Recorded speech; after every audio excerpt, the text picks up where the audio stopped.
Hello everyone, welcome to Officer Bitia. We are discussing daily current affairs and analysis. So let's begin with the discussion. देखते हैं आज के कौन से articles important है from UPSC point of view.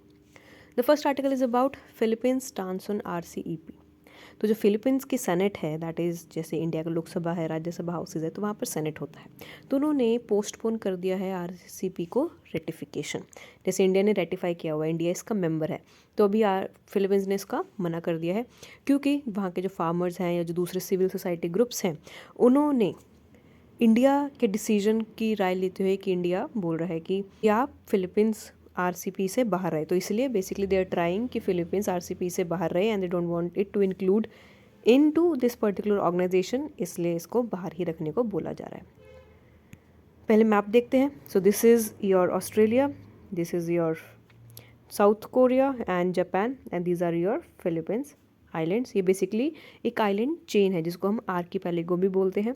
ये India है, ये चाइना है and these are your South Asian nations and this is your New Zealand. Just see the location because this location is very important. UPSC ऐसे ही question पूछता है कि Philippines lies between Japan and Australia. So yes, it definitely lies between these particular two island nations.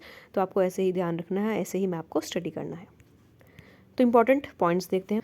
जो Philippines है उन्होंने एक strong reservations रखा है कि कैसे जो मेगा ट्रेड डील है जो कि साइन की गई है बाय डोशे गवर्नमेंट ने, क्योंकि उसमें क्या कहा गया है, उसमें भी यही कहा गया है कि जो रेटिफिकेशन है वो आप डिले कर दो क्योंकि वहाँ के जो फार्मर ग्रुप हैं वो अपोजिट कर रहे हैं, फिशर्स हैं, गवर्नमेंट सेक्टर है, सिविल सोसाइटी ऑर्गेनाइजेशन है, प्राइवेट सेक्टर है, वो सब इस मूव के अगेंस्ट हैं। इंडिया के फॉरेन मिनिस्टर ने विजिट किया है मनीला को, that is the capital of Philippines, and जो फिलीपींस है उन्होंने उनके डिसीजन के बाद ये डिसाइड किया है।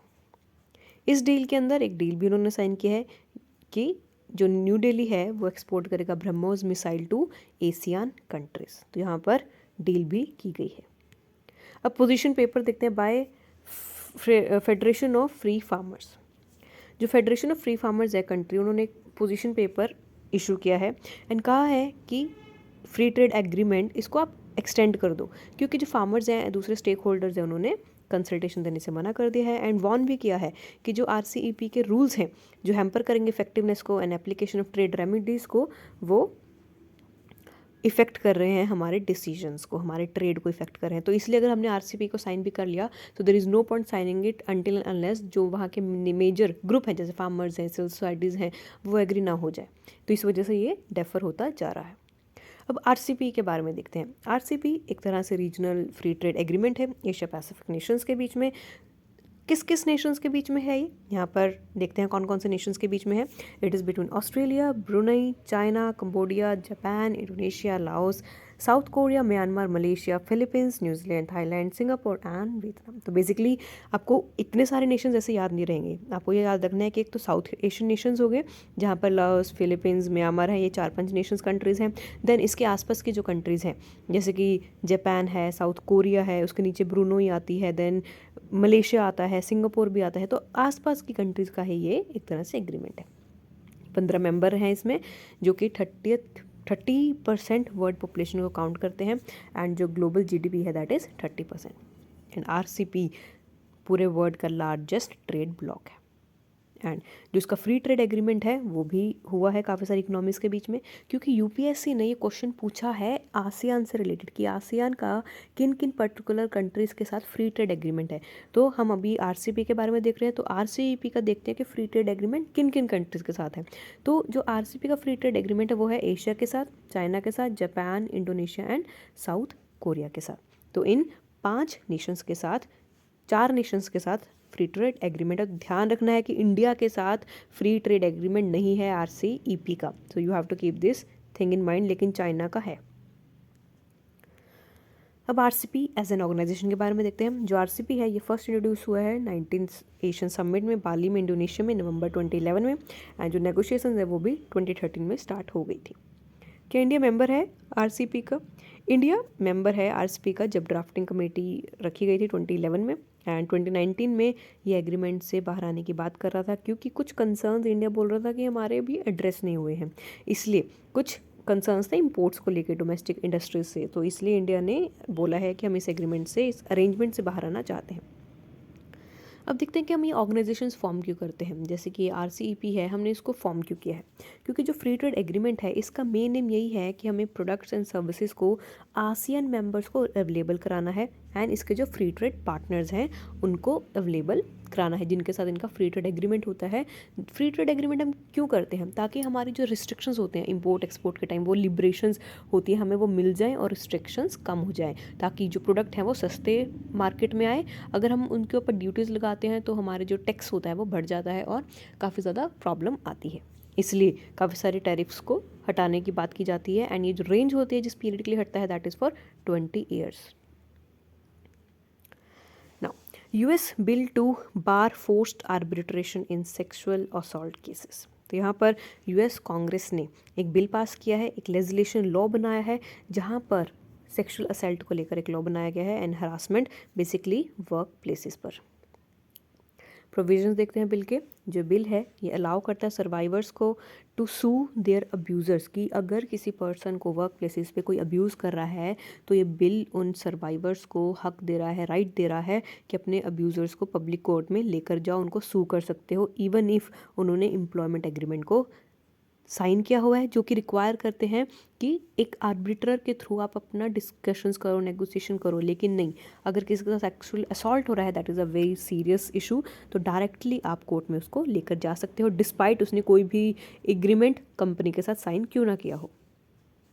The ending forced arbitration of sexual assault and sexual harassment bill ये पास किया गया है। ये बिल नलिफाई करता है प्री डिस्प्यूट आर्बिट्रेशन एग्रीमेंट को as well as pre dispute joint action waiver को, कि ना तो यहाँ पर कोई हम बातचीत से नेगोशिएशन करेंगे ना ही यहाँ पर कोई जॉइंट एक्शन वेवर होगा।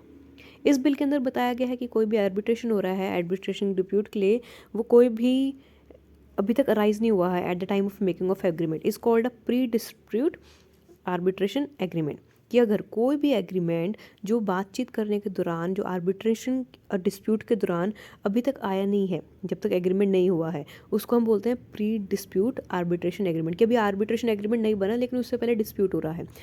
अगर दूसरी तरफ pre dispute joint action waiver क्या होता है, एक ऐसा एग्रीमेंट है जो मना करता है, प्रोहिबिट करता है कि जो राइट है एम्प्लॉय का वो take part in a joint class और collective action in arbitral administrative judicial other forum concerning a dispute, कि उनको मना कर रहा है कि वो किसी भी डिस्प्यूट में पार्टिसिपेट नहीं कर सकते, किसी भी ट्राइब्यूनल एडमिनिस्ट्रेटिव जुडिशियल में नहीं जा सकते। बैकग्राउंड देखते हैं। जो बिल है वो इंट्रोड्यूस किया गया है 2017 में कांग्रेस में in the backdrop of me too cases, क्योंकि me too cases that is जो ये एक मूवमेंट चली थी ट्विटर पर, बहुत ज़्यादा फेमस भी हुई थी पिछले 2 सालों में, कि अगर कोई भी पर्सन को हरासमेंट हो रही है तो वहाँ पर लोगों ने हैशटैग करके मी टू लिखा था। फोर्स्ड आर्बिट्रेशन होता क्या है? जो एम्प्लॉय कॉन्ट्रैक्ट्स होते हैं उसके अंदर काफ़ी सारे आर्बिट्रेशन प्रोविजंस होते हैं जो रिस्ट्रिक्ट करते हैं, लिमिट करते हैं कि वो पब्लिक कोर्ट में क्या अलाउ कर रहे हैं एंड क्या नहीं कर रहे हैं। जैसे कि सेक्सुअल हरासमेंट केसेस हैं, रेशियल डिस्क्रिमिनेशन डिस्प्यूट्स हैं, तो ये कंपनीज को अलाउ करते हैं कि आप अगर कोई बाई चांस कंपनी में कोई डिस्प्यूट ऐसा हो भी रहा है इन दोनों केसेस पर, तब या तो आप नेगोशिएशन आर्बिट्रेटर के थ्रू बात कर लो। आर्बिट्रेटर एक पर्सन को अपॉइंट कर दिया जाता है जो नेगोशिएशंस बातचीत करने में आपकी हेल्प करता है, जो एक तरह से इंडिपेंडेंट बॉडी होती है लॉयर्स की या फिर रिटायर्ड जजेस की। एंड ये एक तरह से कोशिश भी करता है कि जो एम्प्लॉय है वो डायरेक्टली कोर्ट में ना जाए, क्योंकि कोर्ट में जाएगा तो ऑब्वियसली कंपनी की भी बदनामी होगी। सो इट इज़ बेसिकली कि अच्छा ही रहेगा अगर कंपनी में ही बातचीत करके डिस्प्यूट सॉल्व हो जाए। सो this is the forced arbitration, जिनको ज़बरदस्ती कराया जाता है कि कंपनी में ही कंपनी की बात रहे, कोर्ट में ना जाए। अब देखते हैं कि Me Too case highlighted forced arbitration, लेकिन अब जो मी टू केसेस हैं इतने बढ़ रहे हैं तो कि उस केस में क्या हमें चुप रहना चाहिए? क्या अगर किसी के साथ सेक्सुअल असॉल्ट हो रहा है that is a very serious issue, तो वो चुप रहे, सिर्फ कंपनी में ही अपनी बात खत्म कर दे, दुनिया तक ना बताए, उसको इंसाफ ना मिले? तो इसलिए ये चीज़ यहाँ पर सामने आ रही है।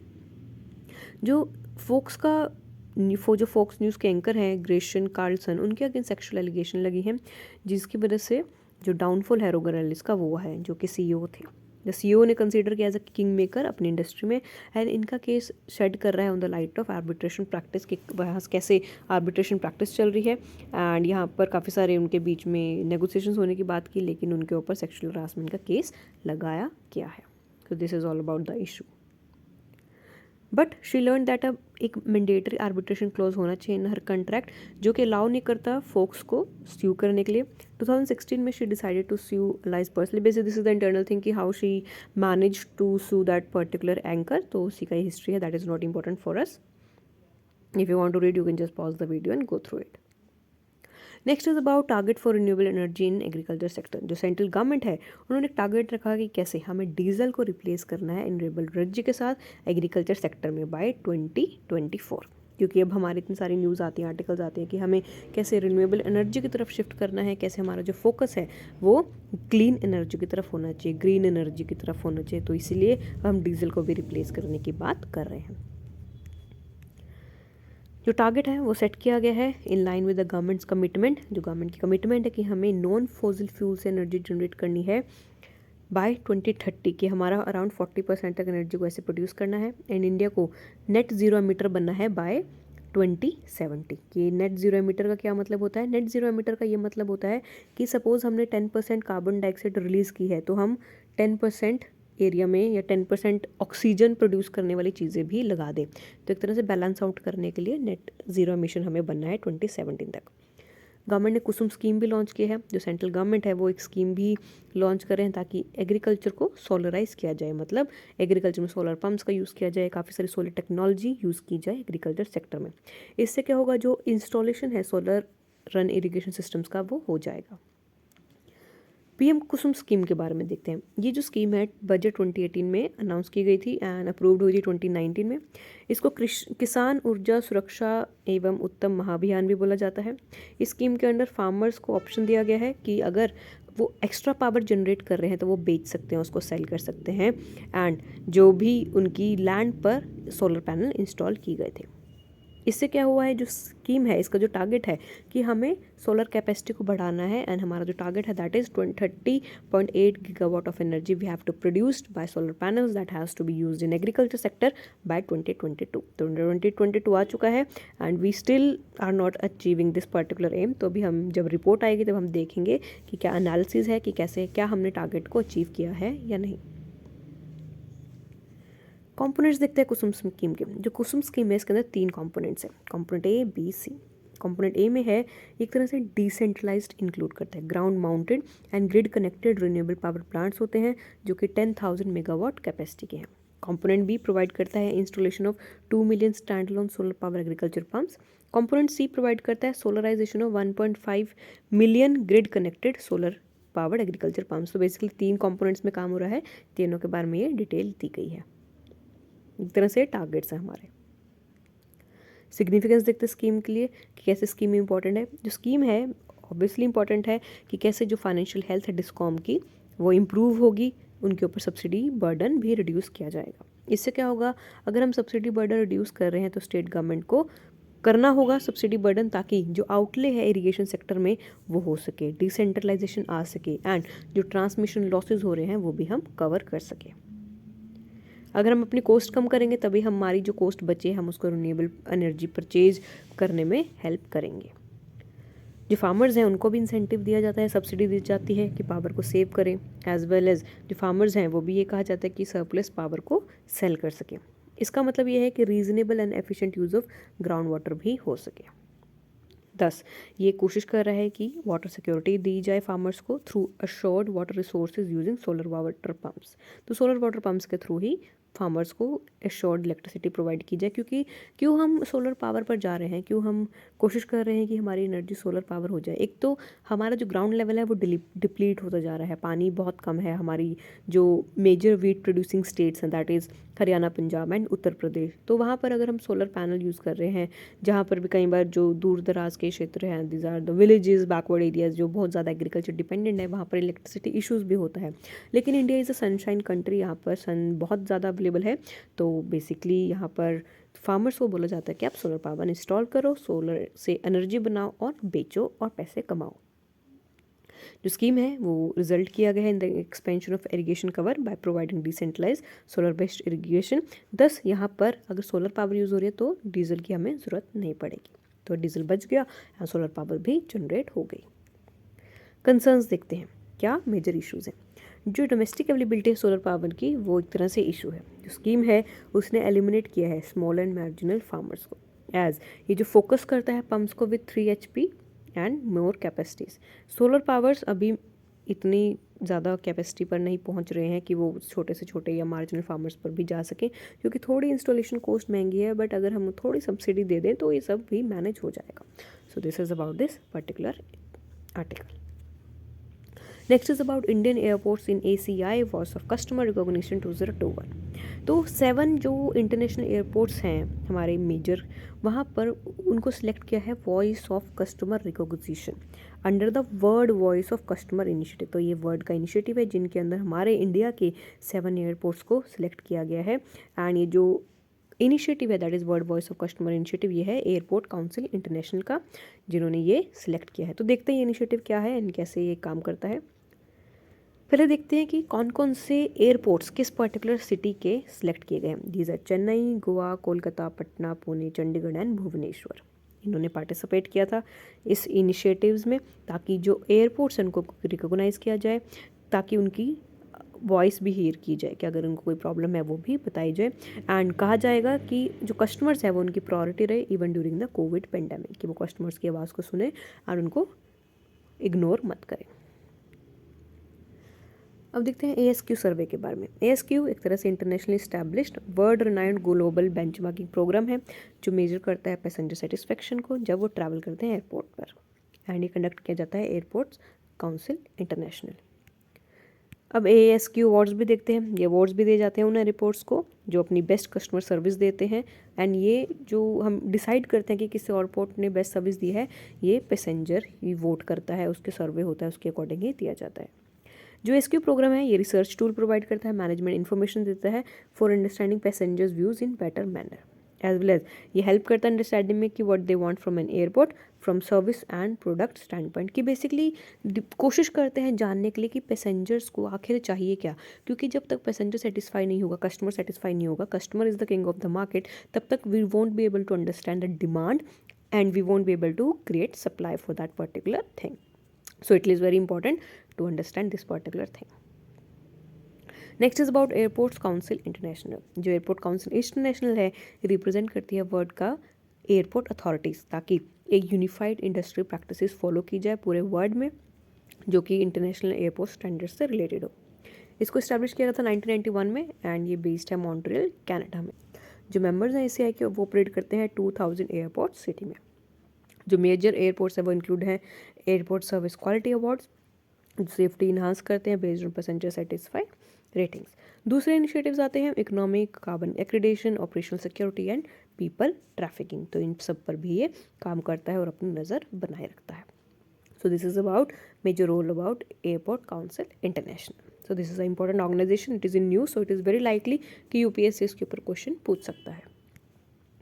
Next is about airport authority of India. ये भी इस आर्टिकल में हमने पढ़ा। तो जो ऑर्गेनाइजेशन है ये एक तरह से स्टैट्यूटरी बॉडी है जो मिनिस्ट्री ऑफ सिविल एविएशन के अंडर काम करती है।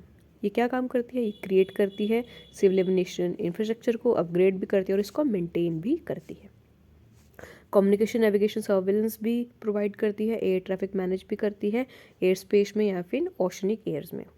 अभी ये कितने मैनेज कर रही है एयरपोर्ट्स? 137, जिसके अंदर 81 डोमेस्टिक एयरपोर्ट्स हैं, 34 international, 10 customs, 23 civil enclaves at defence एयरफ्लीट्स।